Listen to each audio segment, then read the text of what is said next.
So, Jim, it's nice. Yes. Great that you want to meet and talk. Yeah. So, first off, I was thinking maybe you could give a quick introduction of who you are and how you came to where you are today. Oh, sure. I mean, that's a long story, but yeah, you know. I'll do the super short version. Great. My name is Jim Mahfood. I also go by Food One. I grew up in the States, in the Midwest. Started freelancing around 15, 16 in independent comics. Went to art school, started self-publishing my own comic books.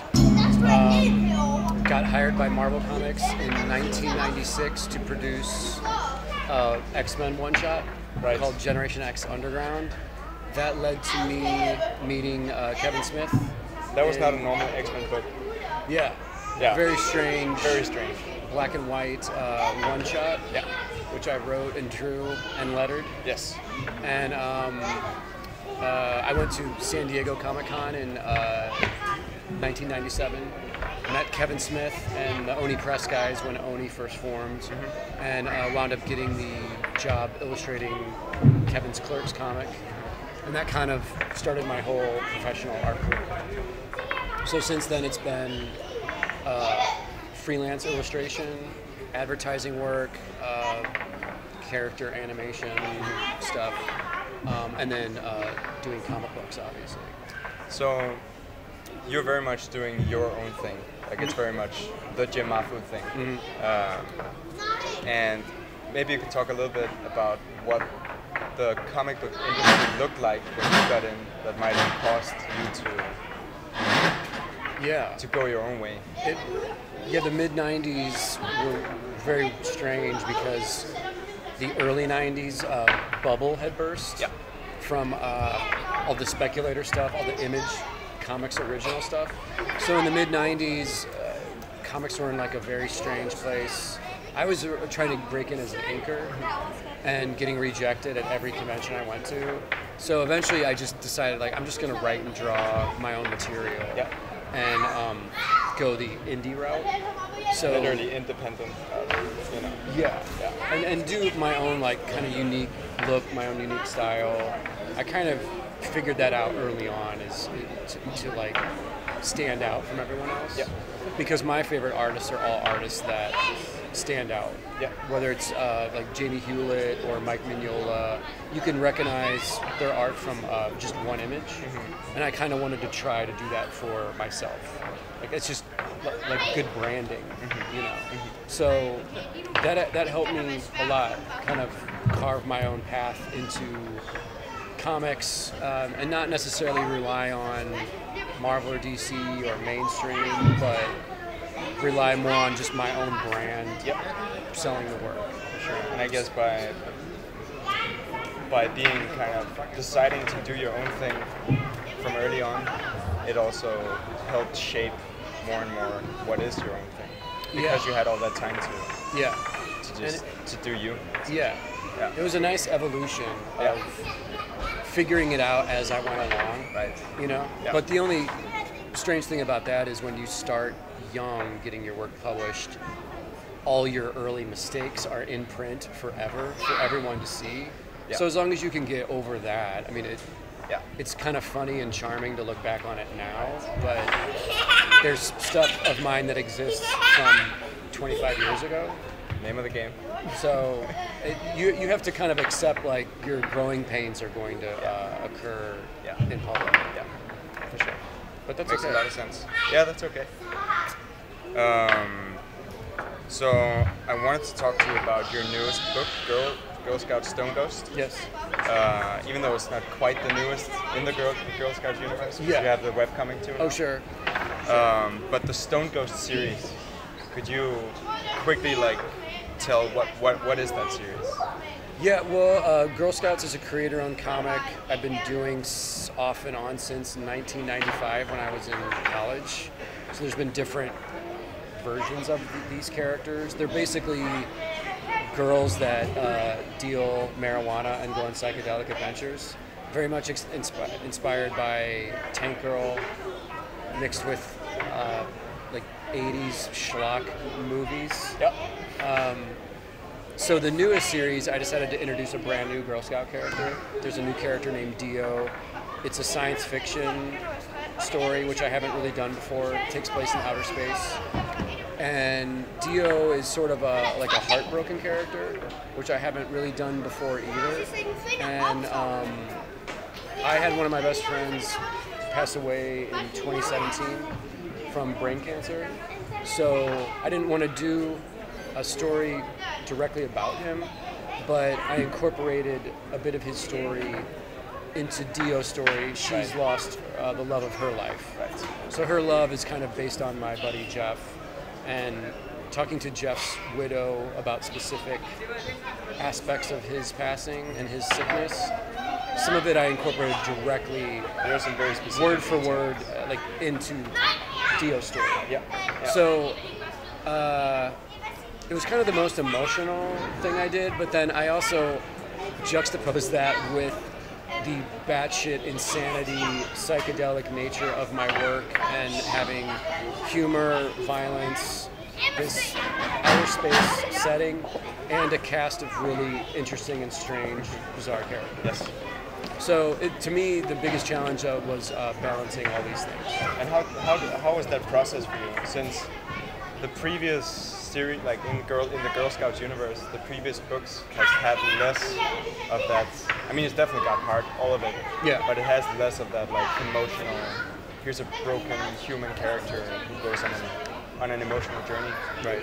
So how was it like mixing, like you said, like finding that balance between what you do already, all the crazy, funky, Mahfood fun, Yeah. and actually mixing it with something that's, I mean, both very deeply personal to you, but also an emotional journey. Yeah, it was just figuring out the pacing of it, and actually, like we've talked about, like you graphing out issues. Mm-hmm. So there's 6 issues in the series, and I would actually kind of graph out what happens in each issue, and I was even kind of doing like the emotional beats as well of each issue.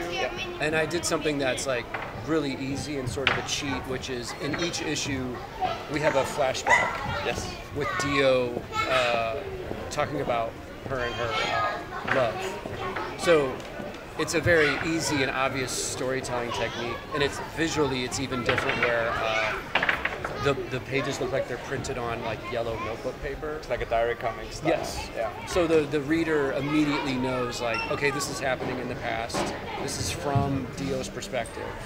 And I just kind of made a point of each issue having this as a feature to let the reader know what the relationship was between Dio and her love, why it's important.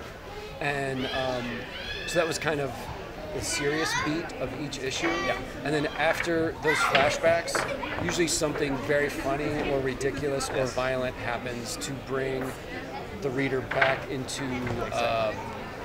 the funky world that I'm trying to present.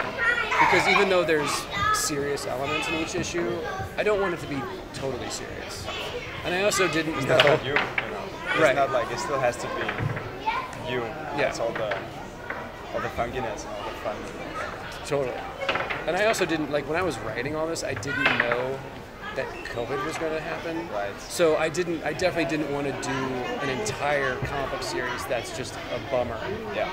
So, that balancing act of, like, action, humor, seriousness, heartfelt moments, it was just a new kind of challenge for me. But I really enjoyed it. Yeah, because I was gonna ask you whether, if you see this series specifically and how you balance those, serious topics and more fun topics, is that something you'd like to continue with? Do you see it as like a step in your, you say like artistic development? Is that like something you consider? Yeah. I mean, I think after doing this, focusing more on character is definitely an interest of mine. Yeah. Which, you want, no matter what kind of story you're telling, you want your readers to fall in love with your characters. and kind of present the character as quickly and efficiently as possible, and what they want, what they're going after, and what the challenge of that is going to be. You know, so those are all pretty obvious storytelling techniques when it comes to character. But it's good to kind of remind yourself of that. For sure. And I think specifically like your way of doing it with the diary comic, the flashbacks thing, it's a way of, like you said, merging it, balancing it, but it's also separating it actually. Right. To create that balance. Yeah. And it is a very efficient way of doing it, which fits in, at least in my opinion, like to what your brand is and how you tell stories. Oh, good. Okay. So that's I'm glad it works. Hopefully, it wasn't confusing. That was great. Okay. So that was Girl Scout Stone Ghost, which I said was the newest Girl Scout series, but there is actually one that is even newer in the Girl Scouts universe. Brand new material. Do you want to talk a little bit about that? Yeah, there's this new company called Zest World, and they have a website, zestworld.com, and comic book creators, myself, Jimmy Palmiotti, Amanda Connor, Joelle Jones, Eric Canetti, David Marquez, we're all creating brand new content for them for a year. And it's a fantastic deal. It's sort of like working with Image Comics, where they let you write and draw whatever you want. You own the IP, and you own the publishing rights. So after my year deal with them is over with, I can publish the material anywhere I want. It's Image Comics Online. Basically, yeah. So it's that mixed with almost like having a Patreon, where it's subscription based, and we have different tiers of what you can subscribe to and what you get. So if you want to subscribe for free, you get my newsletter for free. If you want to pay, the first one is like $7 a month. You get all the new Girl Scouts comics, plus all the behind the scenes making of those comics. All the process. Yeah. So like script, pencils, inks. And then I have a separate third tier, which is the Cosmic Wizard tier. Cosmic Wizard. Cosmic Wizard. And then you get everything. Also included is like sexy, not safe for work stuff. Keep your children away from this content Yeah, stuff. it's just fun. It's not like, pornographic stuff. It's just fun, sexy stuff. Whatever. So that's kind of what I'm doing, and I'm also formatting the comics to the vertical scroll, like webtoon style, which is completely new for me. Yeah, it's a new way of telling the story. Oh yeah. So you are thinking in storytelling terms in a completely different way, because that scroll you can actually do like really fun kind of elements, action that are, that the reader is scrolling just this way. So there's no option for any other format. So that's been a fun new challenge for me as well. Sure. Yeah, that's really cool. And is it the new Girl Scouts Online thing? Is that a continuation of the existing universe, or is it a new thing? You don't have to know anything about the previous stuff, but it is all the pre-established characters. And what I'm doing is, instead of making a big book and cutting it up into chapters, I'm actually just doing weekly comics, one-off stories. Almost like strips. Yeah. Strips. Yeah. So any reader can jump on at any time and enjoy it. But instead of horizontal, they're now vertical. Yeah. That's great. It's been fun. Yeah. It's just an entirely new way of thinking comics. Yeah. Which must be like, since you've been doing this forever, it's like completely, it's like learning a new language. Yeah, it's refreshing. Yeah. And it's challenging to not have that full 11 by 17 page. Yeah. It's just this, and I'm literally drawing it as this vertical strip and breaking it up into different pieces of paper. Of course. But it is a challenge just knowing this column is all I have to work with. Yeah.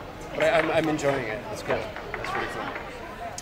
So you stepped into this Zest World thing, which is a completely new thing. I mean, Patreons existed before, but that's kind of a new movement in the comic book industry. Yeah. Like, it creates the opportunity for creators to be, I guess, even more independent. Right. So you came out as very independent in the beginning, but now it's like there are all these platforms that can actually help art creators be more independent. Oh yeah. And more direct contact with the audience. Yeah. And Substack kind of started this thing with comics. Yeah. And I think it's exciting because, like what you just said, it really allows creators that have their own voice already to really shine, because now we're just able to do that same thing but kind of bring it to a new audience as well, an international audience as well. Like you don't have to have a comic shop that orders my physical book. You just go on the website on your phone and get the material with a couple clicks of the button. Yeah, so I think that's one of Zestworld's goal is to have an international readership with this material. For sure. Cool. So a little bit about process, because I know that you're very big on that and you have a very specific way of approaching it. Yeah. And I think that's very interesting. But I wanted to specifically talk to you about your relationship to music and how that influences your creative process. Oh, sure. So it seems like music is a big part of your input in terms of like creating comics. Yeah. And maybe you could talk a little bit about that relationship. Oh yeah. Well, I mean, I grew up in a big musical household. Like my mom and dad both collected records and different genres of music. So since I was a little baby, records were always playing. Mm-hmm. So I always associated laying on the floor, coloring books and drawing with music being on. And so as a kid, I started buying my own tapes and records. Right. And,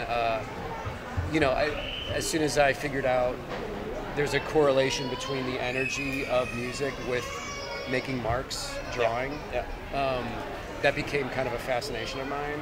And it was also a way to get away from my family. Like, as soon as I became a teenager, I was like locking myself in my room and listening to loud music and reading comics, drawing, and it became like my way of kind of developing my own identity and my own taste.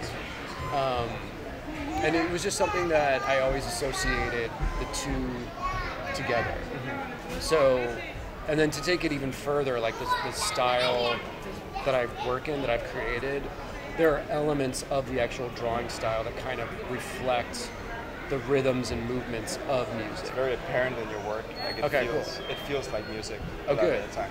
That's what I'm going for. Yeah. So I'm using like lots of curvy kind of shapes, and I don't really ever use a ruler for anything. No. So the not having straight lines, that curviness, like that to me is representing the movement and rhythm of sound. Yeah. So I have a soundtrack that I'm literally listening to while I'm making the work, but I also am trying to convey the idea to the viewer that there's something else behind this than just the visual. Mm-hmm. There's like a beat happening to the making of this stuff. Yeah. So at some point, I just need to have an actual soundtrack that comes with the book. Right. You scan a QR code, Spotify playlist. Yeah. I'm working on that. Cool. So, and I also have a podcast where I make mixtapes and just put them up on Spotify for free. It's called Skull Funk Radio, and that just, there's no purpose for it other than me just wanting to make mixtapes and put them out. It's another output for you. That is not the drawing. Yeah. That's important. It's cool because people will listen to that, and I'll turn people on to new music they haven't heard, and then they'll contact me and tell me about something that I don't know about. So it's kind of like discovering a new comic and sharing the art and the culture with people. Yeah. So I love that part of art and culture, is like traveling. Like I've never been to Denmark, and coming out here, I've discovered new artists that I didn't know about. I've discovered, I've met new people, great people, and that all adds to my inspiration when I go home to keep making work. It's got to be nice after the pandemic to finally be able to have this input come out again. Bring that into your work again. And like even in the States, being able to go back to conventions and having the community, it's a strong, fairly positive community of people that are into this stuff. Yeah. You know, and it's nice. Having a like or a comment on social media is fine, but it's so much more impactful when you actually are meeting other humans in real life and shaking their hand and saying, hey, I like your stuff, cool, check this out. It's a way more rewarding experience to have. I agree. I mean, this is awesome. Yeah. It's just like you coming out, meeting. Yeah, it's been great. And I tell young cartoonists, I'm like, you have to get out and actually be around other people and other artists. And it's fine to be friends online or Zoom or whatever, but having that moment where you can get together with people, actually sit with sketchbooks, look at what they're doing, look at what you're doing, share techniques. It just makes a bigger impression, bigger impact. For sure. Having it in real time in real life. Comics making is solitary work. Oh yeah, you know? yeah. So it's like, yeah, this is my big break away. And then as soon as this trip's over and I go home, I'll be alone for like 2 straight weeks working again. Yeah. But you're recharged socially. Yeah, definitely. Great. So the last question is kind of an obvious one that I had to put in. So if you had to give any advice now to young artists or up and coming comic artists stepping into, we talked a little bit how the industry has shifted, new platforms, what would that be? Yeah, I mean, I am always the proponent of follow your gut instinct and what you love and manifest that into your art and your style. So, I mean, if you're obsessed with Westerns, draw a Western comic. Yeah. You know, if you hate Westerns, you're probably not interested in drawing horses or whatever. But every artist kind of has a inner voice telling them where to go. Right. So it's important to tune into that and follow that. Develop your own kind of look and style if possible. Yeah. And you know, everyone has a different path and a different way of learning and breaking in. So, but it all revolves around, you're going to have to work hard either way. You're going to have to put in the hours, and you're going to have to learn the basic academic stuff of, if we're talking about comics, you know, character design, storytelling, action perspective. Those are all the basics, but then you can do what I did and take all that and twist it into your own thing. That's where the magic happens. Yeah, it doesn't have to look like how to draw comics the Marvel way or whatever. Right. You know what I mean? Oh yeah. That was a long time ago. Yeah. Anyway, but I mean, that's the exciting thing about the art form and comics is there's room for everyone and for different styles and different stories. So that's usually what I'm looking for. All right. I think that was kind of it.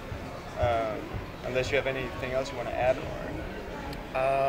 I'm good. I've been having a blast. Thanks for having me.